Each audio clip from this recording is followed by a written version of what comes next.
former Deputy Premier, a man with a reputation for speaking directly on issues. He announced yesterday, as we told you on the program, that he is resigning, leaving the Parliament. Thought it was a good time to get some advice from him on the way out. Peter Ryan, good morning. Good morning, Neil. Well, you've got to admit, you lot are on the nose at the moment. Politicians are very much on the nose with the public. How do you fix it? I think, look, it's one of those things of keep it simple. And I think it's important to connect with people. I think it's important to walk the streets. I think it's important to listen to them, that everybody has got something to offer. You know, everybody you meet in all walks of life, they've got something to offer. And I think to do them the dignity to hear what they have to say, it's a good tap-in point, a good test. Use your common sense.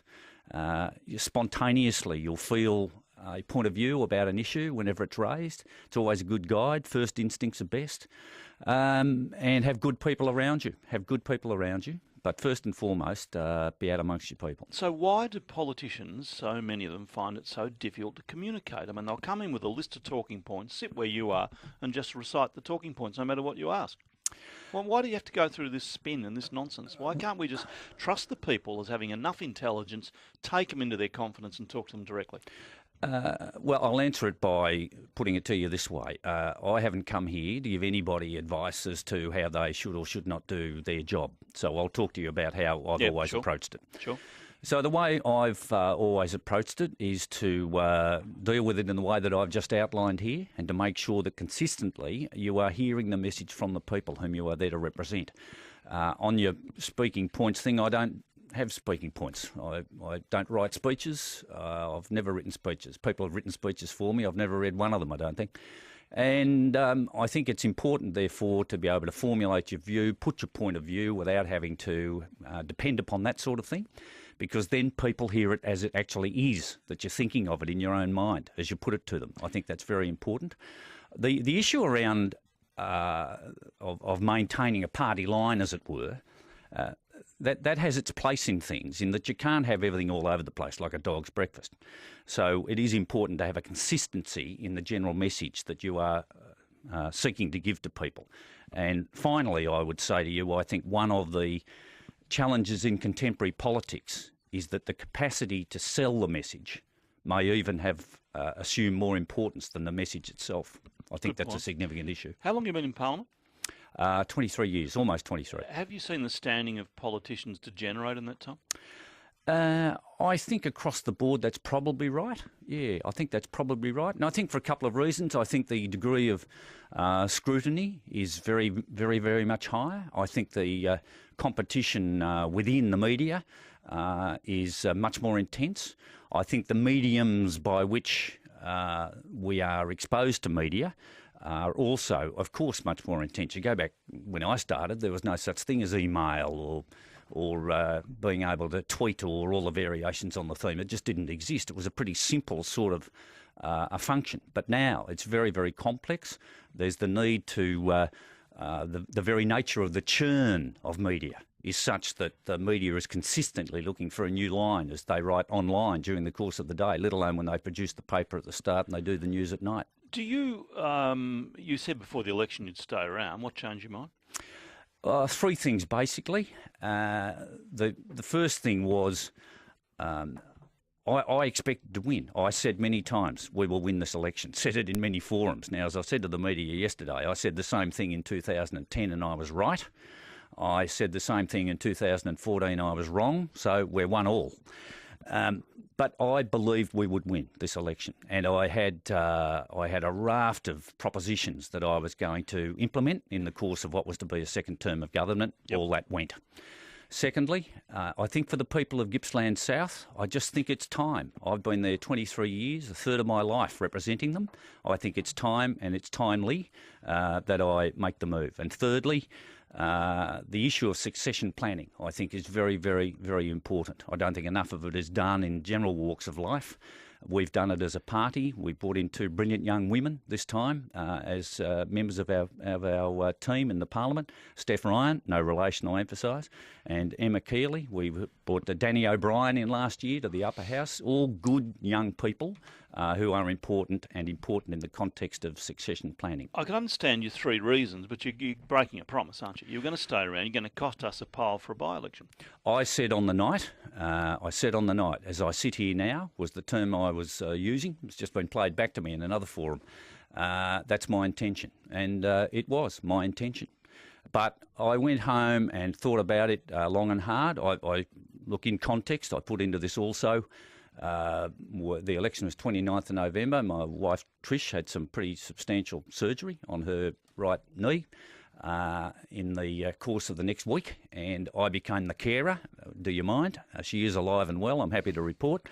But you get a lot of time. I went back late December and was sworn in because I didn't want to do it spontaneously. It is deserving of very, very careful and considered decision-making, and I went through that process in my own mind, talked it through with the family, but ultimately it's my call. I've made it and I've implemented it. Okay, and it's going to cost us money. They do cost money, and they cost money for Jeff Kennett and John Brumby and Steve Bracks. And this is part of we get dudded. Everybody gets up before elections. Oh, I'll stay around. We know they won't. Well, I've outlined to you my thinking in it, and I understand that if people are wanting to register an objection to that, they'll do so when the by-election occurs. Well, I was going to ask you about that. You got, what, about 15%? Two-party preferred's about 15-18%. Okay. Yeah. Do you think the Nationals can hold it? I do, but I've never, ever presumed the vote. Never once. And getting back to your very first point, there is no entitlement in politics. You're not there because you're entitled to be there. You're entitled because you are there. You're there simply because people want you there to do the job for them. And I am very respectful of that, albeit this conversation we're now having. So there will be nothing presumed in this. Nothing will be presumed. In retrospect, was Ted Bairdew's first 2 years a bit underwhelming? No, I don't think so. So why'd you lose? All these things are being explored, of course, by those who are still in politics. So from my point of view, I think that getting clear air in a circumstance where we just could not get the opportunity to be able to consistently put our case in a way that enabled us to... Why is that? The Frankston business? Well, a variety of that and a variety of other things that interposed. Secondly, maybe the considerations that are now being done by the parties will show that the actual clarity of the message to people wasn't as clear as it should be. The capacity to communicate it to people wasn't as good as our opponents. So I think a variety of things were the reason for. One of the most contentious times of your period as a minister was the handling of Simon Overland, the chief commissioner or the ex-chief commissioner. Do you insist that you supported him all the way through his time? Absolutely and utterly. And had no knowledge about anything being done to undermine him? Absolutely and utterly. And you know, not even you, Neil, have ever asked an obvious question. What is it? The OPI was recording extensively over a period of time for those who were involved in it. Never once did my voice appear on any one of those recordings. And I'm supposed to be part and parcel. Do they have you on tape elsewhere? Well, they don't. Not at all? They don't, because it never happened. It never happened. But anyway... that might mean you're careful. Oh, I'll cut it out.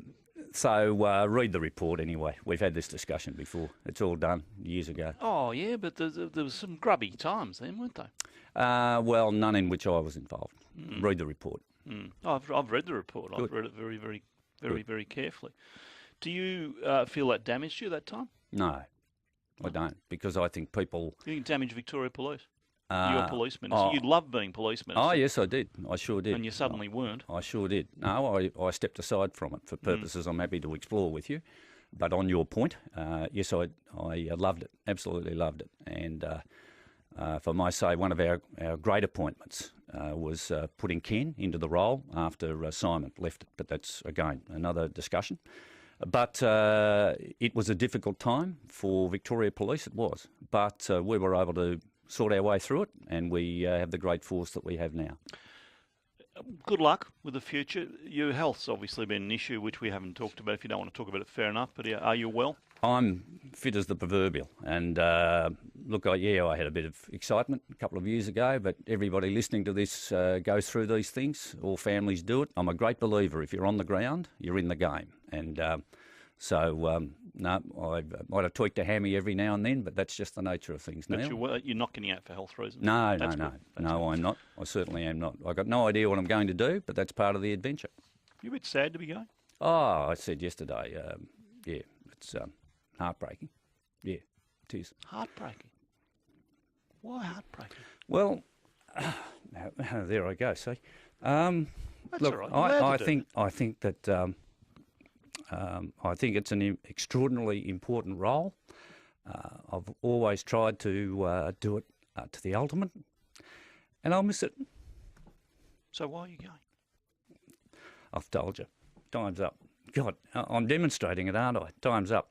No, I think that, look, life rolls on, and I think it'll be great to have someone else in there, a me of 20 years ago, to represent this great electorate and do this job. It's been an honour and a privilege. I've loved it, but time's up.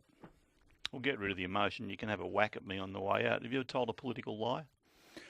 I don't believe that I have. Here's one now. No, I don't believe that I have. I purposely haven't returned a call because I know I spoke to a member of the media this morning who had rung me last week, and I knew that I couldn't ring that person back because it would have been disingenuous, bearing in mind what was coming up. So I don't think I have, but I've loved it all. Oh, good luck. Good to see you. And presidency of the Melbourne Footy Club along the road? Well, my daughter Sarah would say yes. My wife Trish says absolutely no. We've been married 39 years. That could be the end.